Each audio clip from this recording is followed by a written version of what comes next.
आज हम भारतीय इतिहास के उस काले अध्याय की बात करेंगे जो आज से ठीक 50 साल पहले 25 जून 1975 को शुरू हुआ था। ये वो दौर था जब हमारे लोकतंत्र की सांसें थमी सी थी, जब आपातकाल ने हमारे देश को 21 महीनों के लिए अपनी जकड़न में ले लिया था। आइए आज हम सिर्फ तथ्यों की बात नहीं करेंगे, बल्कि उस दर्द, उस संघर्ष और उस उम्मीद को महसूस करने की कोशिश करेंगे जो उस दौर की हर आत्मा ने महसूस की थी।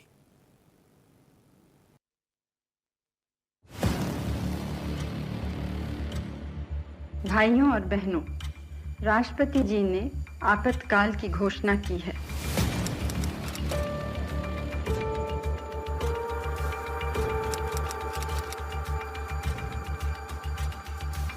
साल 1975 में 25 और 26 जून की दरमियानी रात, जब भारत के इतिहास ने लिखा एक काला अध्याय, जब देश को जकड़ दिया गया आपातकाल की जंजीरों में। इलाहाबाद हाईकोर्ट का कौन सा फैसला बना आपातकाल की वजह?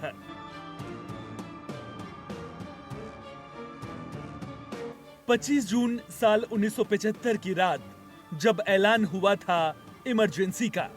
25 और 26 जून की दरमियानी रात से 21 मार्च 1977 तक, यानी 21 महीने तक पूरे भारत में आपातकाल के नाम जो दरिंदगी हुई, वो आज किसी भयानक दिल दहला देने वाली कहानी से कम नहीं। 25 जून 1975 की वो काली रात, जब भारत का लोकतंत्र कांप गया अपने काले भविष्य को देखकर। इस दिन संविधान के हर पन्ने को कुचल दिया गया था। देश एक बार फिर गुलामी की जंजीरों में जकड़ दिया गया। इस बार भारत को चला रहे सरकार के द्वारा आधी रात को बीबीसी रेडियो पर तत्कालीन प्रधानमंत्री इंदिरा गांधी ने आपातकाल की घोषणा की थी। भाइयों और बहनों, राष्ट्रपति जी ने आपातकाल की घोषणा की है। आज इस आपातकाल के 49 साल पूरे हो गए हैं। हर जगह इसकी 50वीं सालगिरह को एक काले अध्याय के रूप में मनाया जा रहा है। संविधान के 25 वर्ष पूरे कर रहा था, उसी समय हमारे देश में संविधान को नोच लिया गया, इमरजेंसी आपातकाल लाया गया।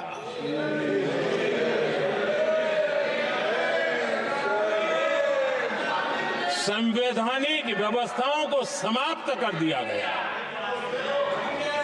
देश को जेल खाना बना दिया गया, नागरिकों के अधिकारों को लूट लिया गया, प्रेस की स्वतंत्रता को ताले लगा दिए गए, और कांग्रेस के माथे पर जो पाप है ना, वो कभी भी धुलने वाला नहीं है। 75 की वो सुबह, जो सूरज तो निकला मगर उसकी रोशनी आजाद नहीं थी। उस सुबह मौलिक अधिकारों की चादर ओढ़ के सोए हुए नागरिक तानाशाही की जंजीरों में जागे।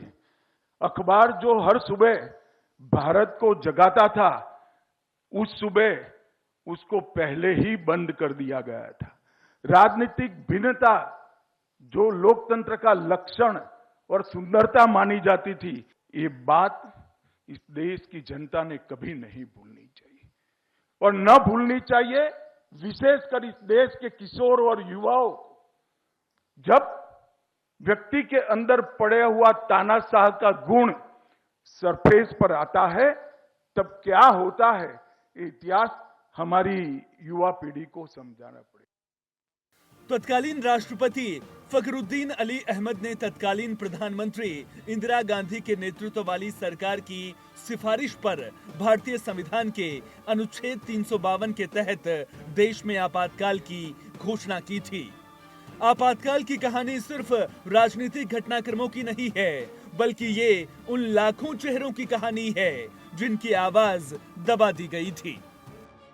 सारे अपोजिशन के लीडरों ने मिलकर के आपातकाल का विरोध करते हुए जिस प्रकार से लोकतंत्र की पुनर्स्थापना का प्रयास किया, मैं मान के चलता हूं ये एक तरह से पुनः उसी तरह से संघर्ष था जिस प्रकार से देश की आजादी के लिए संघर्ष किया गया।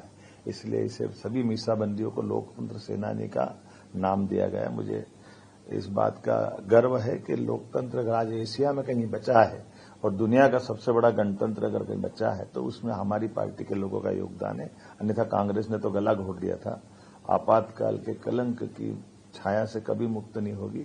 मेरी अपनी ओर से लोकतंत्र की सभी मित्रों को बधाई। देखिए, 50 साल पहले इस देश में लोकतंत्र को समाप्त करने का प्रयास हुआ था। स्वर्गीय श्रीमती इंदिरा जी ने न केवल इमरजेंसी लगाकर सारे विपक्ष के लोगों को जेल में डाला था, बल्कि भारतीय संविधान को इस प्रकार से बदला था कि भारत रत्न डॉक्टर बाबा साहेब अम्बेडकर जी जो ये कहते थे कि संविधान में फंडामेंटल राइट्स ये मेरे लिए सबसे महत्वपूर्ण है, उनको समाप्त करके डायरेक्टिव प्रिंसिपल को उनकी जगह दी गई थी। लेकिन भारत के लोकतंत्र संग्राम सेनानियों ने जयप्रकाश नारायण जी, अटल बिहारी वाजपेयी जी, जॉर्ज फर्नांडिस जी, मोरारजी भाई देसाई, लाल कृष्ण आडवाणी जी, इनके जैसे बड़े नेताओं ने मिलकर एक ऐसी लड़ाई लड़ी कि जिसके कारण भारत का संविधान बचा और भारत का लोकतंत्र बचा। इसलिए दिन बहुत महत्वपूर्ण है। हमारे पीढ़ियों को ये बताना होगा कि भारत का लोकतंत्र हमने बचाया है। 1975 में ये आनी-बानी लगाई थी और आज उसको 50 साल हो रहे और ये संविधान की हत्या दिन मनाया जा रहा है। ये हमारे देश में एक ब्लैक डे के अनुरूप जो है एक काला दिन हम कहते हैं, ऐसा ये दिन आज मना रहे। संविधान की हत्या उस दिन हुई थी और लोकशाही की हत्या हुई थी और वहां पर जब भी इमरजेंसी लागू कर दी तो पूरी तरह सत्ता बचाने के लिए लोकशाही लोकतंत्र को खत्म करना ये लोगों ने अस्वीकार कर दिया।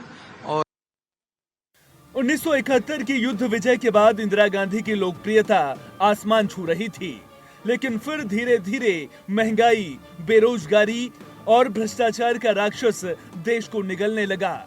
जब गुजरात और बिहार से जयप्रकाश नारायण जी की संपूर्ण क्रांति की आवाज उठी तो वो सिर्फ नारों तक सीमित नहीं थी, वो हर आम इंसान के दिल से निकली पुकार थी। ये वो आवाज थी जो सत्ता को हिलाने लगी थी।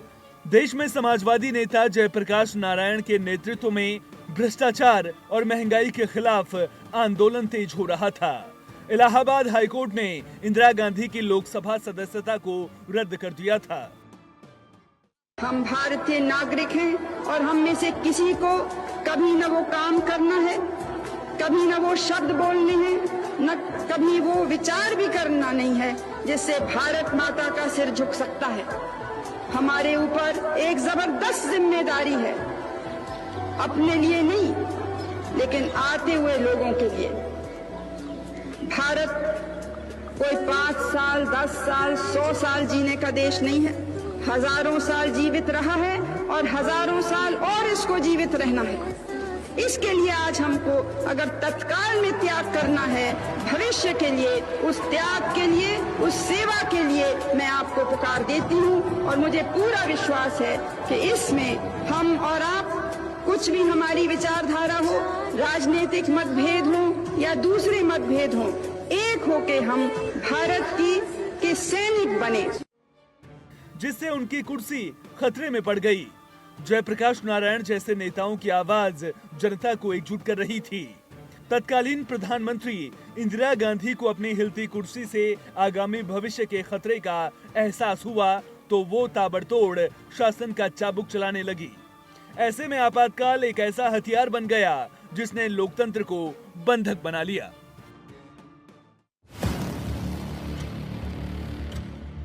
भाइयों और बहनों, राष्ट्रपति जी ने आपातकाल की घोषणा की है।